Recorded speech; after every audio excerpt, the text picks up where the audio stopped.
திருவிடைக்கள்ளி அருள்மிகு தேவசேனா சமேத சுப்பிரமணிய சுவாமி கோவில் வைகாசி சதய திருவிழாவை முன்னிட்டு திருக்கல்யாண வைபவம் நடைபெற்றது.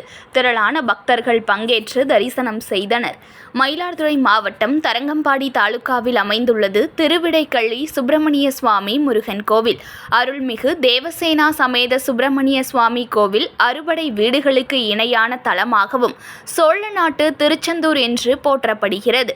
திருச்செந்தூரில் முருகப்பெருமான் சூரனை வதம் செய்த பின்னர் மாயையால் தரங்கம்பாடி கடலில் மறைந்திருந்த சூரனின் இரண்டாவது மகனான ரணியாசுரனை வதம் செய்து சாபதோஷம் ஏற்பட திருவிடைக்கள்ளி தலத்தில் முருகப்பெருமான் சிவனை பூஜித்து தனக்கு ஏற்பட்ட சாபதோஷம் நீங்க பெற்ற தலமாக திகழ்ந்து வருகிறது. அருணகிரிநாதரின் திருப்புகழில் போற்றி புகழப்பட்டுள்ள இக்கோவில் முருகப்பெருமானும் சிவபெருமானும் ஒன்று என்ற தத்துவத்தில் அமைக்கப்பட்டுள்ள ஒரே திருத்தலமாகும்.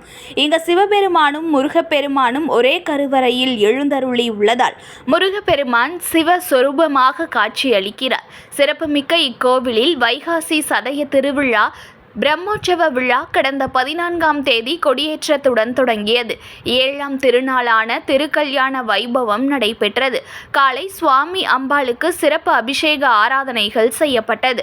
வள்ளி தேவசேனா சமேத முருகப்பெருமான் பிரகாரம் மண்டபத்திற்கு எழுந்தருளினர். பெண்கள் சீர்வரிசை எடுத்து வந்து யாகம் வளர்க்கப்பட்டது.